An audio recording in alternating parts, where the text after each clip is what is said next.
No dia em que celebra 114 anos de existência, o Vitória Futebol Clube procura o caminho da sobrevivência. No tema do dia, no 00, olhamos para a história gloriosa do emblema sadino e procuramos perceber os motivos que o levaram à queda desportiva e ao abismo financeiro. As respostas são de Pedro Jorge da Cunha, chefe de redação. Pedro, começava por te perguntar qual é o retrato desportivo atual do Vitória Futebol Clube.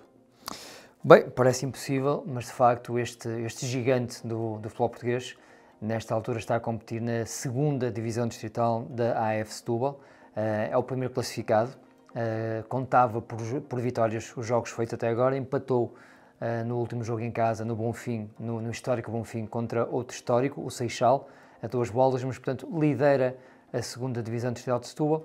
É importante dizer que na época passada o Vitória até garantiu no relevado a subida à Liga 3, mas depois os requisitos financeiros que a FPF impunha aos clubes não foram cumpridos por parte do emblema sadino e acabou por ser despromovido para o poço, para o fundo dos quadros desportivos distritais e, portanto, faz muita confusão ver o Vitória, um clube tão grande, com tanta gente lá dentro, a competir num escalão que não é compatível com a sua grandeza. Diria que o único ponto positivo nesta época 24-25 do Vitória é mesmo o número de pessoas que continuam a acompanhar o clube. Em casa, o Bonfim tem recebido cerca de 2.000 pessoas, o que é fantástico para um escalão distrital, e de facto, nesta altura, é a maior riqueza que o clube tem. Além do estádio, obviamente, do palmarés, dos troféus, a gente que habita dentro do Vitória Futebol Clube é a sua maior riqueza e não abandona o clube no momento mais baixo da sua honrada e rica história. Olhando para a atualidade, a direção atual vai abdicar. Há soluções à vista? Olha, Renato, não é fácil responder a isso e eu estive a pesquisar muito hoje de manhã sobre o clube. Para o dia 27 de novembro está agendado um ato eleitoral. O atual presidente Carlos Silva não vai voltar a lutar pela eleição, portanto vai abdicar. E nesta altura, até este momento em que falamos, até este dia, nenhuma candidatura se apresentou para ir a sufrágio. E, portanto, hoje, curiosamente, expira precisamente o prazo para essas candidaturas. O Vitória parece que vai cair num vazio diretivo. Provavelmente a solução passará por uma comissão administrativa. Portanto, um grupo de associados que estejam disponíveis para gerir os destinos do clube é a solução mais provável para os próximos tempos. Isto, no fundo, confirma que o Vitória tem sido um desvario diretivo, de opções, de estratégias. Tem sido, de facto, muito mal, trágico mesmo. Os últimos 5, 10 anos são terríveis.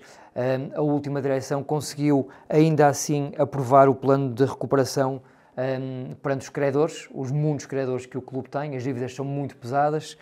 Este plano foi aprovado a 14 de outubro, mas nem isso faz com que a direção de Carlos Silva, portanto, continue a exercer as suas funções. Vamos ver se até o dia de hoje aparece algum candidato credível, mas de facto o cenário não é nada simpático.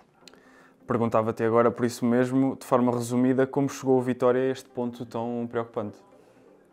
Bem, a partir de 2004, 2005, nós conseguimos chegar a mais ou menos esta data e conseguimos perceber que a partir daí o Vitória começou a ter muitos problemas para cumprir as suas obrigações com os seus profissionais, treinadores, jogadores, staff, equipa médica, funcionários. Começaram a aparecer de forma regular notícias sobre essa dificuldade do Vitória em cumprir atempadamente os seus compromissos.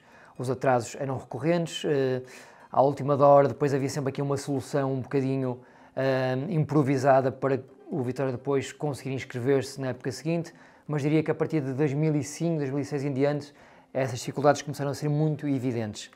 No plano desportivo, o clube foi conseguindo contrariar isso com alguma qualidade, ganhou ainda uma Taça da Liga na época 2008, ainda com alguma saúde desportiva, com bons planteios competitivos, mas depois, na década seguinte, de facto, isto foi uma queda, até o ano de 2019, que é quando baixa ao Campeonato de Portugal por ter falta de licenciamento, não conseguiu reunir as condições exigíveis para se inscrever na Primeira Liga, ou na Segunda Liga, nas ligas profissionais. Nesta altura, portanto, começa-se a perceber que, além da fragilidade financeira, que já vinha de trás, o Vitória começa também a descambar do ponto de vista desportivo. Algumas das respostas começam a ser dadas através do processo dos e-mails, que é o processo em que está envolvido o antigo presidente do Benfica, Luís Filipe Vieira.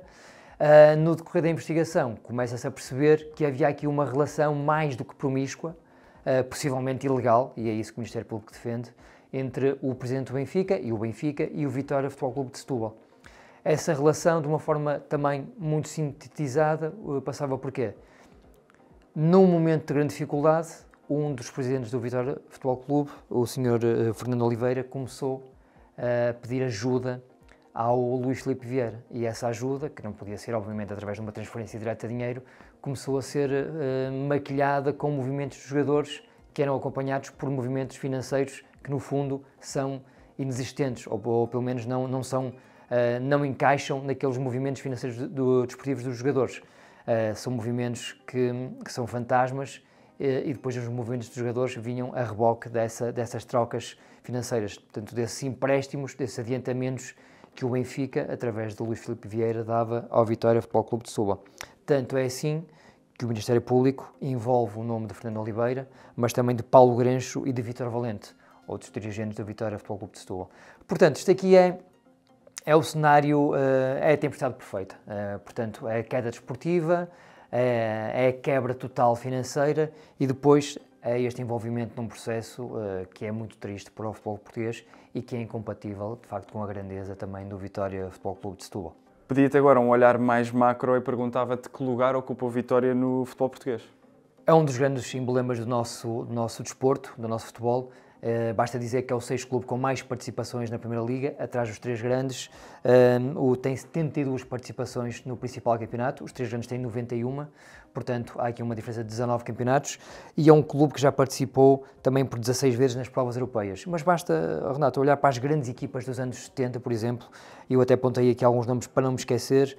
Jacinto João, provavelmente o melhor futebolista de sempre do Vitória, José Maria, Tomé, Carlos Cardoso, Herculano, Otávio Machado, Jaime Graça, e depois mais à frente, anos 80 e 90, o Kim, que é o futebolista com mais jogos oficiais pelo clube, um defesa também histórico, mas também o Vítor Madeira, Rui Jordão, Manuel Fernandes, Mesaros, Rachid Yakini, um avançado africano extraordinário que passou pelo nosso campeonato, o Mayong, o Chiquinho Conde, o Hélio Sousa, eterno capitão, o Sandro. Portanto, é um clube que acolheu estes nomes magníficos, maravilhosos, que passaram pelo nosso campeonato. E tenho muito presente ainda na minha cabeça também as tardes no Estádio do Bonfim, as visitas sempre duras do Benfica, Sporting e o Porto àquele estádio, com muita gente naquelas bancadas, um estádio muito amplo, a precisar urgentemente também de obras de conservação, mas de facto um cenário que era sempre muito pesado para quem o visitava. Pesado no bom sentido, portanto um apoio sempre muito apaixonado por parte dos adeptos sadinos. É um dos grandes do nosso futebol e que faz muita falta de facto à Primeira Divisão. E vale a pena ver aqui, portanto, esta caderneta da época 87-88, com alguns destes nomes, com Mesaros, Eurico Gomes, Aparício, Hernani, portanto são nomes muito pesados no futebol português, impactantes, que fazem parte das nossas memórias de quem fazia estas coleções. Portanto, o Vitória Futebol Clube é um clube de Primeira Divisão que, por culpas próprias, enfim, caiu nas mãos de pessoas que não tiveram, de facto, a grandeza de saber conduzi-lo para os melhores caminhos e, nesta altura, está a navegar em águas perigosas, muito longe do cenário que de facto merece estar.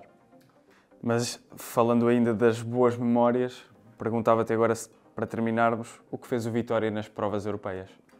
Renato, o Vitória esteve 16 vezes a competir nas provas da UEFA, chegou 2 vezes aos quartos de final da Taça UEFA nas épocas 72-73 e 73-74, caindo contra o Tottenham e contra o Stuttgart, e portanto estamos aqui a falar provavelmente na era dourada do Vitória. Diria que fase final dos anos 60 e depois até ali a 78, mais ou menos, é o período dourado do Vitória, que tem no seu palmarés 3 taças de Portugal, portanto 2005 e antes 65 e 67, e a tal Taça da Liga em 2008. Mas de facto nas provas da UEFA defrontou adversários temíveis, Inter Milão, Bayern Munique, Tottenham, o Stuttgart, teve participações meritórias também na extinta Taça das Cidades com feira, e portanto é um clube que também habituou-se a levar os grandes da Europa à cidade de Setúbal. Tudo isto faz parte de um passado que parece cada vez mais longínquo para um clube que atravessa tamanhas dificuldades, mas se o Vitória for capaz de reter a sua maior riqueza, que é o povo, o adepto comum, os associados, provavelmente conseguirá encontrar aqui algum equilíbrio entre a parte financeira e a ambição desportiva. E ir subindo paulatinamente os primeiros escalões distritais, depois chegar ao Campeonato de Portugal e tentar voltar onde merece, onde tem que estar, que é claramente na primeira divisão nacional. Obrigado, Pedro. Obrigado por terem assistido a mais um Tema do Dia. Sigam as redes sociais do 00 e não se esqueçam de subscrever o canal para não perderem nenhum tema da atualidade desportiva.